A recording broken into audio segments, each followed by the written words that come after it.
think we are here and our guest is here today. So I'm going to go ahead start our Friday's webinar. Hello and welcome to today's program, Global Connections, as the World Affairs Council of Greater Houston hosts a conversation with Antony DSouza.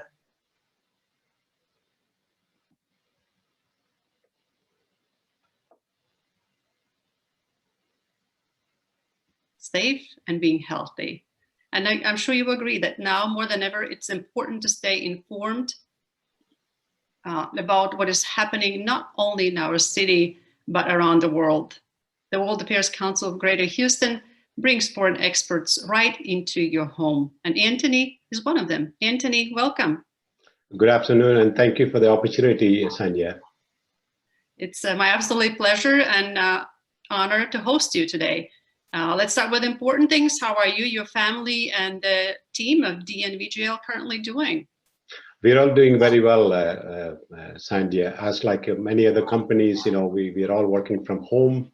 The COVID-19 infections are under control in our employees, so none of them got anything seriously sick or hospitalized. So we've been lucky so far. That's really great to hear. Antony, you have a really interesting career path. Please allow me to share at least some of the highlights with our participants. And now this is a very small synopsis of your great accomplishments. You currently serve as the Senior Vice President and the Regional Manager of DNVGL. It's a foundation and a leading classification society that has offices in over 250 cities in 75 plus countries around the world. You lead maritime business here in the Americas. You graduated in an exclusive executive business administration program from the company's offices in Switzerland and digitalization program at UC Berkeley and in Instead, France. You have been recognized as the fellow at the Royal Institution of Naval Architects, UK, and the Institution of Engineers in Australia. You have served in various capacities and as individual development and with non-governmental organization, including us, the World Affairs Council of Houston. Born in India, citizen both US and Australia. You have lived and worked, visited all the continents of the world. Antony, what a career and the life that you certainly have taken you all around the world.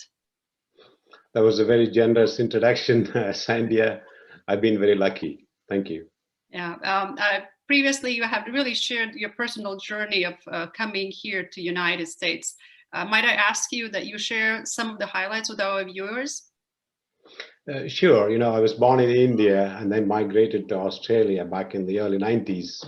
I worked there for 5 years, became a citizen of Australia, and then I moved to Singapore, for a mega project. It was a $500 million project to build a floating production and storage and offshore vessel, which I did. And then after that, I moved to London for a year, and then came to US in 1998. But I took an assignment within our company as a regional manager for Middle East and Indian subcontinent in 2010 for 3 years. My family stayed here. So after the assignment, I went to China for a year. Wow. Based in Shanghai for a year, and then I came back to Houston, and ever since I'm here.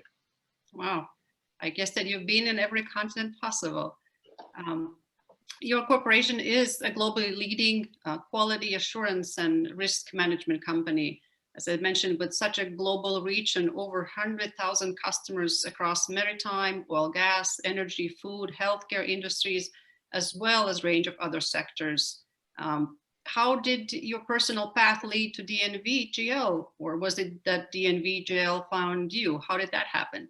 Let me talk about maybe DNVGL and DNV and GL first before I talk about how I joined DNVGL. As you know, DNVGL, you've been in our head office in Oslo before. DNVGL was founded in 1864, 100 years before I was born, actually. It was actually came together by a bunch of insurance clubs in Norway they got together and founded DNVGL. And 3 years after this, in 1867, around 600 ship owners, insurers, shipyards in Germany decided to form GL for the same reason. So both these companies in their own way started in 1864 and 1867. They founded some very good rules for building ships and marine vessels, so that there is a common standard for people to design and build and then operate maritime vessels all around the world. And after that, they always supported each other, or at least tried to find ways to collaborate in a unified way. So the collaboration actually existed since 1868, a year after GL was founded. And then when IMO actually came out with the safety at sea, the SOLAS convention, I think the GL and DNV were the two class societies where the official delegates participated in the SOLAS convention, which becomes international regulation now for everybody to follow. And then, back in 2000, almost we were just looking at expanding our operations and looking at each other's market share, where we can strengthen using the other to gain strength in certain market segments. So for us, GL was a natural choice because they were leading in the container market, and also they have some specialists in the offshore sector. So we thought about doing that. So our previous CEO, Henrik Mattsson, initiated this, and we finally merged in 2013. So ever since we've been DNV GL. It's two different biggest. So now we are the biggest class societies in the world. Wow. And we have about 12,000 vessels certified by us. And we have 5 verticals in our organization. So that's about DNV and GL. When it comes to myself, as I said, I was general manager for Keppel FELS in Singapore, building this $500 million FPSO at the time. And we went to DNVGL to classify that particular vessel because she's going to operate in Norway. So I was DNVGL's client. Probably I was one of the toughest client, for DNVGL. That gave them really a hard time. I couldn't believe that, when I decided to leave Singapore, I didn't have any jobs, but I chose to leave Singapore because I felt that that's not a place for us to, live in a longer term. So, I got about 36 offers from different companies that I used to work. And DNVGL came to me and they said, we would very much like to have you. And they gave me an option to pick a place to live, Sure. And they said, you can go to Korea, Norway, or Houston. And I picked Houston for the weather because, I always lived in warm places. So that's how I ended up with DNV.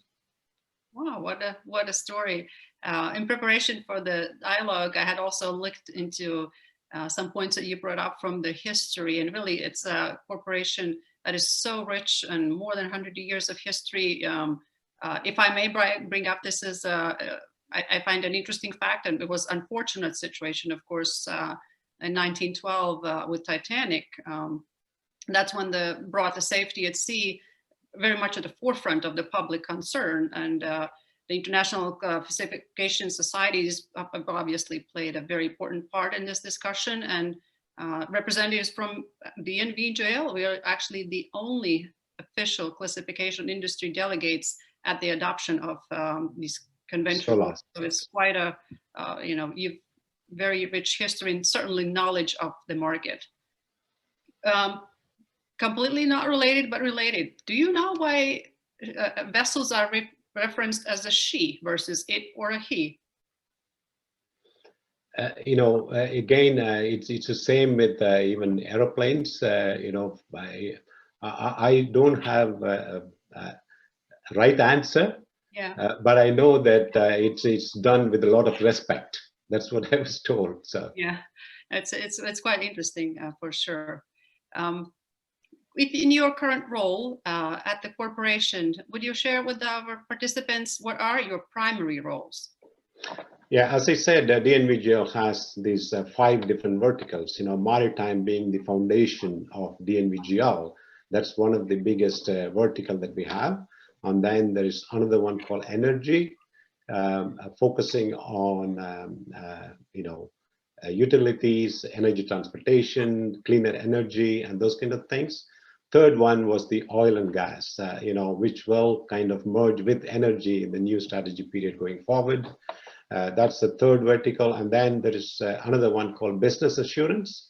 They focus on management system certification to ISO 9001, 14,000, 18,000, those kind of management system certification. That's where they focus on. And then the fifth one was called digitalization, digital solutions. They focus on the digitalization. We have about 1,000 people, software experts, working that. They actually produce softwares for our own use, but also some of the very popular engineering software like Synergy Life or Sesam, which is very popular in the engineering side, are actually produced by our own people. So those are all the 5 verticals, and I belong to the maritime, vertical. Mm-hmm. And I manage our maritime business in Americas, all the way from top of the Arctic to Antarctica, actually, and we have actually vessels going to Arctic and also to Antarctica for research certified by us. Wow. So I have about 12 countries, major countries, with several offices that reports to me. Wow, that's quite an extent geographically as well, and the reach that. And maritime business in itself is a global business, even though we manage here. Several of our clients actually build ships in Korea, China, Singapore, and they actually. The ship owned by the Chinese or Singaporean owners, actually they bring goods to US, so it's a very, very global business. Absolutely. It's a critical component from shipping, of course, to, essentials that we need. So it's completely, and has been that historically. I wanted to touch and kind of see about the impact of COVID, obviously affected so many industries, including yours as well. Might you share what you experienced last year? Last year, I think, again, on the shipping industry, generally the industry suffered in the beginning of the year. And it was, in a way, 2 different things affected the shipping industry very much. Because of the decarbonization initiatives in the shipping industry, there were some new international regulations came into force on 1st of January 2020. And then in March, we were just affected by COVID-19, at least in the Americas, even though the Asia actually started experiencing COVID-19 in December and January. The biggest difference is, Asia actually went back to full operation in 2.5 months. Mm-hmm. So we thought, at least in Americas, learning from what happened in Asia, we said, okay, we will give 1 more month, in addition to what they have done. So we were hoping that we will get back to business in 3.5, 4 months. But then, what happened in US and Brazil, the infections were out of control and the death rate was so high. So we are still in the middle of it. But having said that, I think our company reacted very well because we were investing quite a lot. I don't know whether you know about this or not. We actually take, being a foundation, we actually take 5% of our revenue every year and invest in research and innovation. This is not a 5% of profit. This is 5% of the revenue. Wow. We invest in research and innovation. So in a good year, it could be $150 million on research and innovation. So we always have these innovation programs going on together with governmental authorities, educational institutions, academics, and with the industry collaboration, so we have so many programs. But in the past 5 years, we especially invested in digitalization. Mm-hmm. So when the COVID-19 hit, we just told our people that, hey guys, you are going to just work from home from 1st of March. Yeah. And it was seamless. There was absolutely no interruption to our operation, which our clients really, really appreciated. And also, we took very strong measures in controlling our cost. Of course, there were not that many conferences to attend. Sure. Our people were not traveling a lot. There was no big operational expenses for offices around the world. So with all those savings, last year was turned out to be, well, I've been working for our company since 1998, August 1998. Yeah. But last year was the first ever year I have either met or beaten all the goals given to me. Whether it's a financial goal or a market goal or quality HSC goal Wow. or people goals. And because we were so removed from each other, we are doing town halls with our people. We started with every week, and then it becomes bi-weekly. Now we are just pushing to even almost once in a month now. So we actually gone very closer to our people. So our people's satisfaction went, through the roof, which is fantastic to see. So I think the COVID-19, even though it was not a very pleasant thing to go through in a lot many ways, but I think we took advantage of, the situation, made the best out of it. That certainly sounds like the best to beat all the goals, not just to maintain, but to actually bypass them. Congratulations on that. Thank you. I know you had shared that the cruise line is also something that one would not think, including myself, that how that plays in what you do and how that affect. Could you share some thoughts Absolutely, absolutely. In Americas, I think, if you take Brazil, Mexico, and US, especially in the Gulf side, most of our operation, even though they are shipping, it is to support oil and gas operations, to take oil through the tankers, chemicals, or support offshore operations, through the support vessels and all kind of stuff. So if you take the Americas, there are two major segments for me to focus. One is the oil and gas. The other one is the cruise industry, based out of Miami. And if you take the world cruise market, 50% of the cruise vessels in the world are certified by us. Wow. So we actually have a major share of cruise vessels in our operations.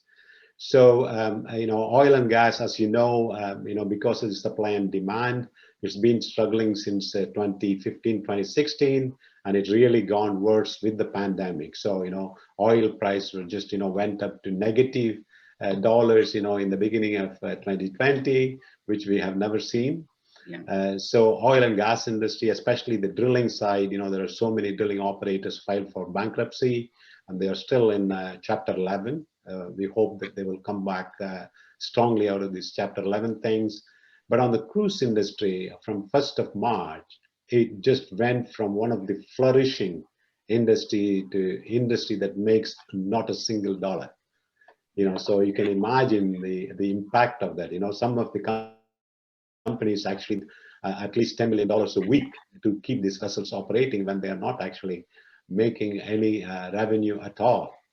So it was a big blow to us in terms of revenue, because when they are not making revenue, they all came to us and asking for some discounts on the fees, but they still need to maintain the vessel. So we still have our work to do, but it's not in a very positive environment.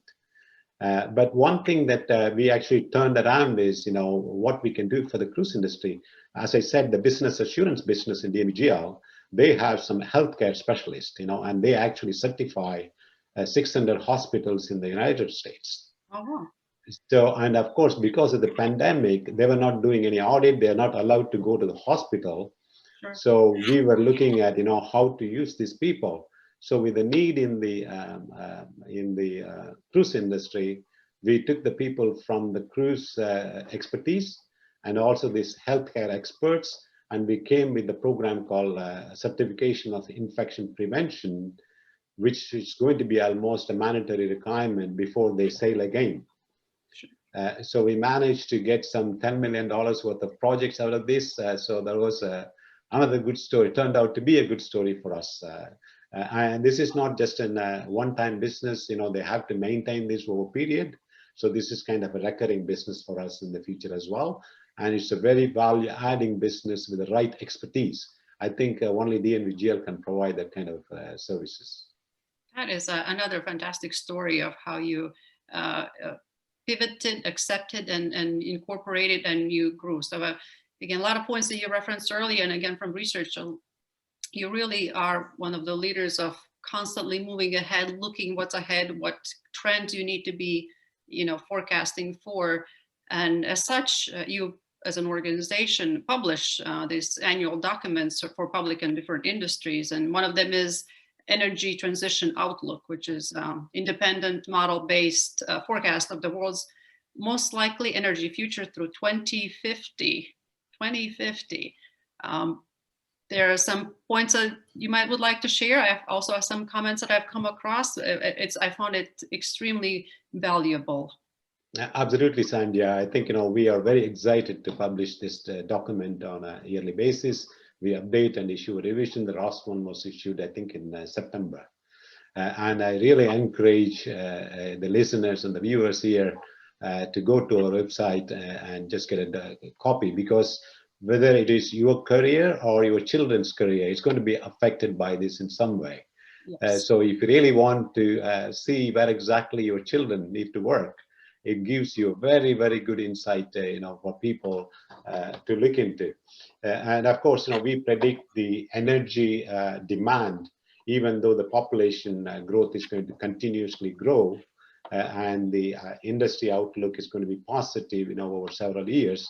We think the energy peak is going to be in the mid-30s.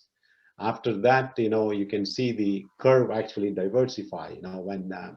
When the growth and the outlook is on the upwards, the energy demand going on the other direction for the first time.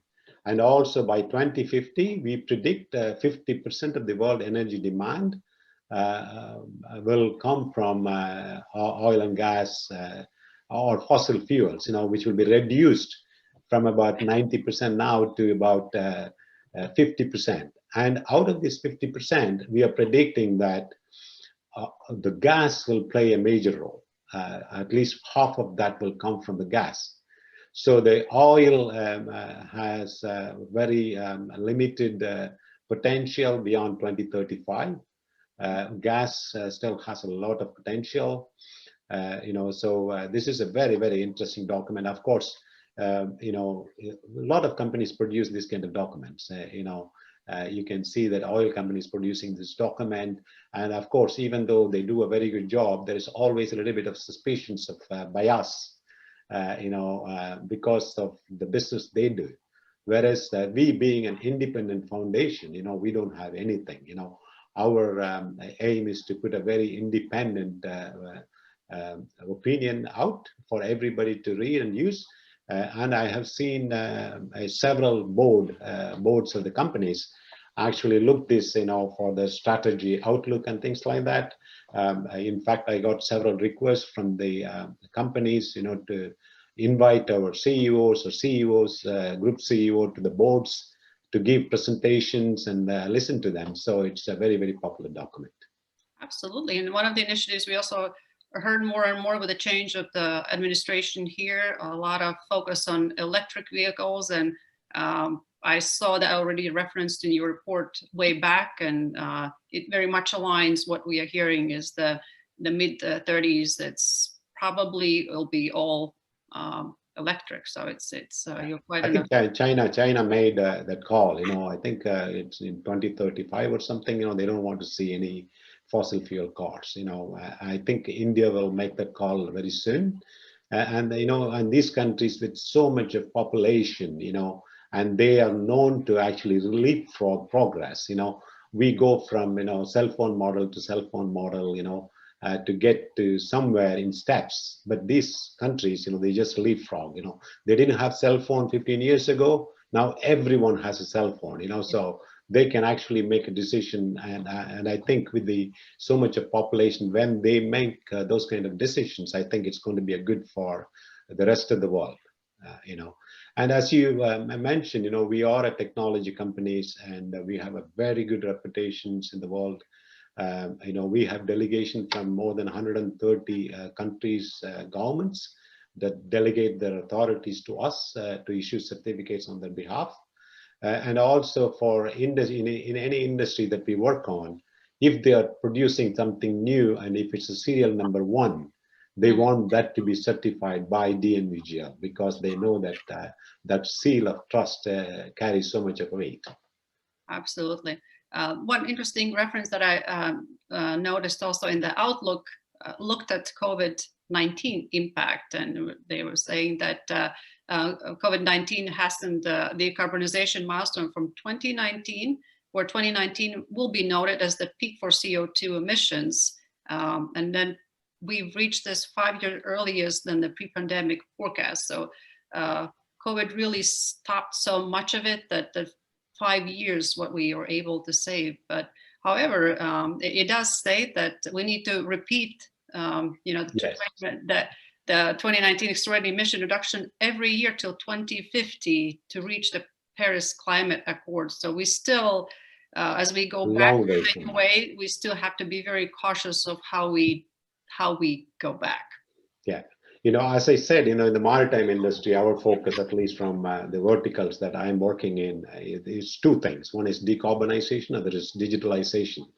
On the digitalization, we think, the pandemic actually accelerated the progress by at least 5 years. So even the people who don't use computers or, don't use the Zoom meetings and, team meetings, everybody's using it. So they are computer savvy and software savvy. So we think that it accelerated by at least 5 years. But in the same way, on the emissions, with not a whole lot of people driving around the world, we think that it saved about 8%, 8 to 10%. And as you said, to reach the target that we set for ourselves, we need to repeat this year after year, which is going to be a challenge. Yes, yeah. And given your connections to maritime industry, what trends are you seeing perhaps to going towards this 2050 vision? Some changes, I assumed, as you mentioned. Absolutely. As I mentioned, there were some new regulations come into force on 1st of January 2020. That's going to make people to think about alternative fuels. Of course, the choices are so many. You have LNG, you have hydrogen, and you have ammonia, and there are so many other fuels. So there is a little bit of a standstill in the owner's side, which fuel is going to be the fuel of the future, so that when they build the next vessel, they can adopt the technology. So there was a little bit pause, but we came out with the opinion saying that LNG is going to be at least the transition fuel. So for the next generation of the vessels, I think if people choose LNG, they will be okay. But beyond that, we need to see how things progress, whether it's a biofuel or ammonia or hydrogen or a mix of those, so we need to wait and see, because the batteries could be one very good solution. Of course, for deep sea shipping, it is not viable. It can combine with something and contribute. For coastal shipping, whereas, you've got a small ferry operating in an island or a vessel operating on the coast to do stuff, batteries are good solutions. So alternative fuels is in a lot of people's mind these days. Absolutely. I think you, as an organization, also should pride yourself. I know that the corporation was asked to create the UN Global Compact report. It is a voluntary initiative based on the CEO commitments to implement universal sustainability principles and to take steps to support UN goals. So it's wonderful to see you as a corporation being again a global player in these larger thought-leading reports. Any findings or any comments that you might want to share? That's another report. I would actually give it to any parents. If they want to educate their children, newly born children, if they're really planning for their future, that's a good document, because it really gives you, where exactly the world is going to be, in few decades. So it's a very good document. Of course, we've been a very, very active leading participant in the global compact document that we publish. But what we did is, out of the 17 sustainable the SDGs development goals, we picked 4. The goal number 3, I think 3, 7, 13, and 14. And we decided that as a corporation, we are going to measure our performance against those goals, and we will publish those results as part of our annual reports going forward. Fantastic. Again, salute your commitment to that. I know there was a recent announcement I saw as a progression of DNVGL, as we talk about company and names and coming together. Might you share with the viewers any news? Sure. I think, as I told you, these 2 companies are, very established brands in the world.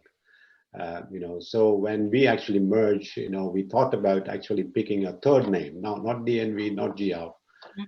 Can we go for a 3rd name? And then, the lot of feedback from the industry that we work in, they said that, it's 150 years plus history that these 2 companies have. Why do you want to lose them? So we decided to just have this DNVGL name since 2013. But then off late, several clients gave that feedback saying that it's very mouthful, for us to say DNVGL, even though it's called Det Norske Veritas, Germanshire Lloyds, but then, based on the feedback, now, we just finished the last 5-year strategy period. It started in 16 to 20, and now we are starting the 21 to 25 strategy. It's being rolled out now. So we thought this would be a very good time to reset this.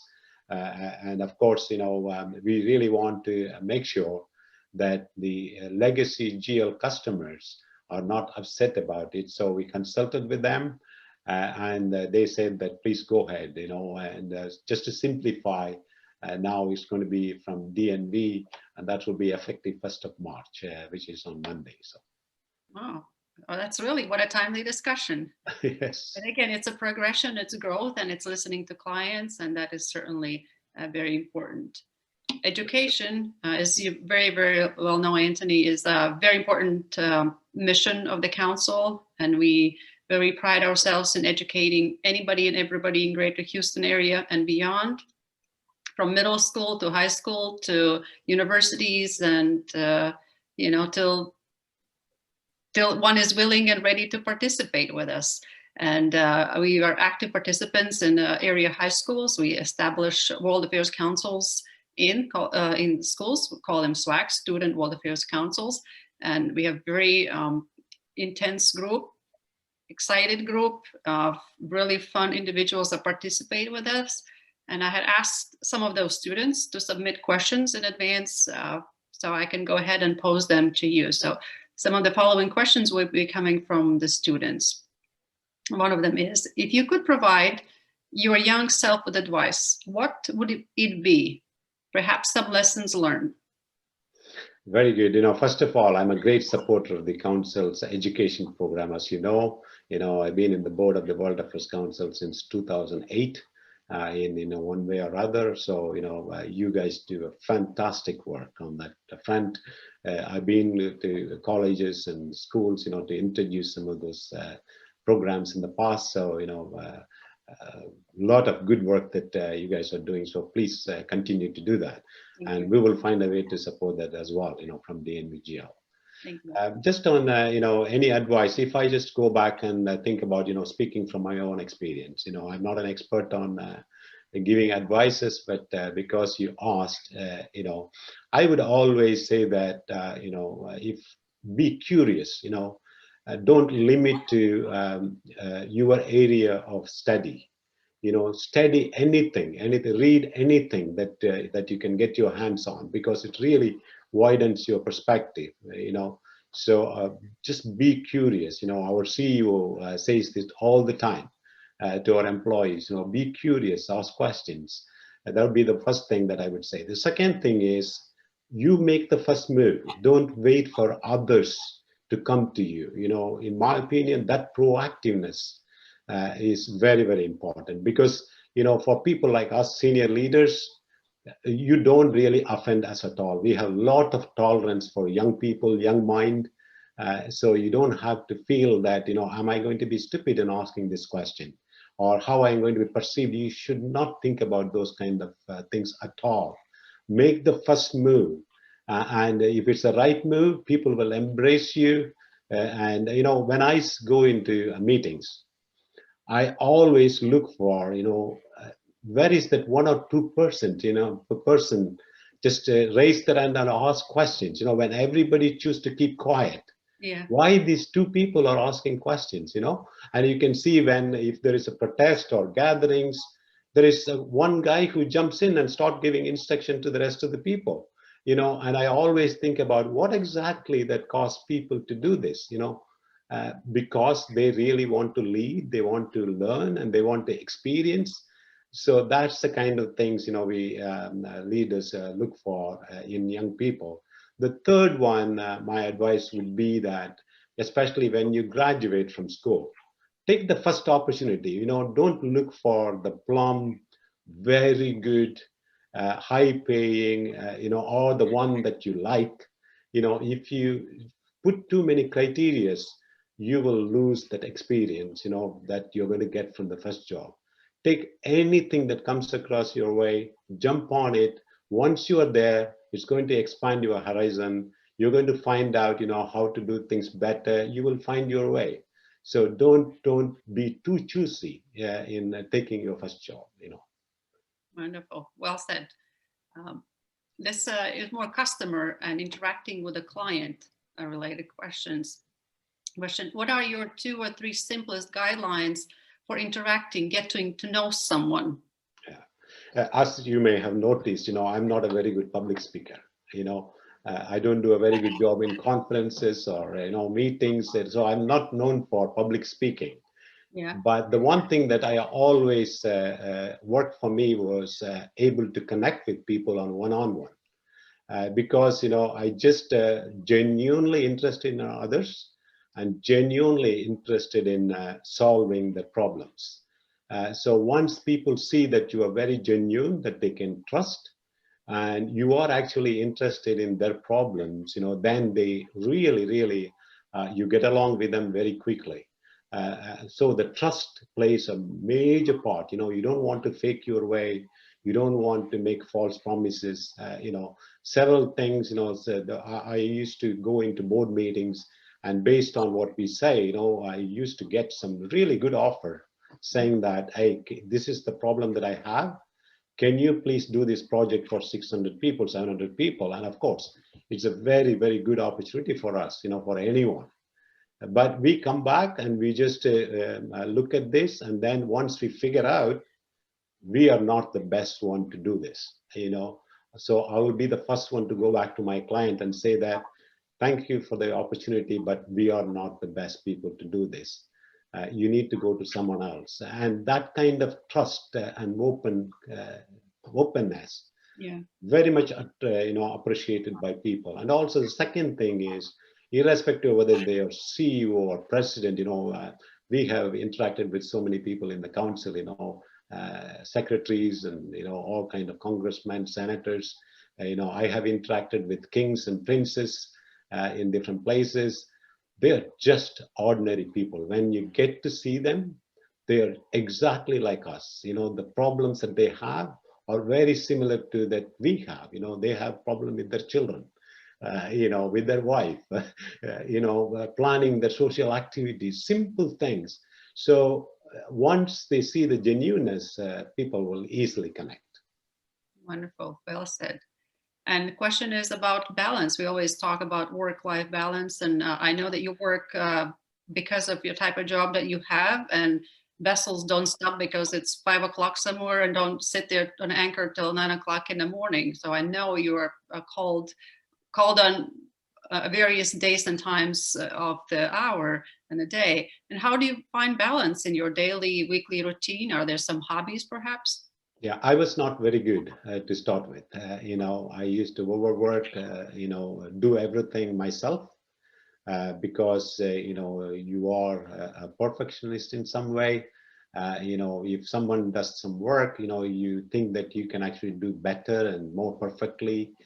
So you end up doing yourself. And I became diabetic, because I was overworking and taking a lot of stress in the very early days. But then I realized that the best way to do your thing is through your people. As a leader, you are not expected to do things on your own. You need to bring up your people, train them, and trust them to do their work. It is not going to be perfect, but if you don't let them do that work, they will never get that experience, and they never become experienced in those kind of things. So the way that we do is, whether you take, whether you manage 5 people or 500 people or 5,000 people or 50,000 people, all these leaders have the same time. The time doesn't get multiplied in a day because of the biggest organization that you have. Sure. You still have the same time. So the best way to do that is delegate your work, trust those people, guide them, and let them shine, so you get a lot of satisfaction in that. So I got better at delegating people and, watching them really doing things and get better, and grow in the career. So that really helped me. Of course, I play guitar, so that's my hobby. And I listen to music. Sometimes I lost myself in music. Sometimes I start listening to the music at 9 o'clock and then realize that it's 5 in the morning sometimes. Wow. On holidays. Yeah. We've seen the image behind you. I didn't ask you. I assume this is your corporate office here in the Houston area. Yes. Yeah.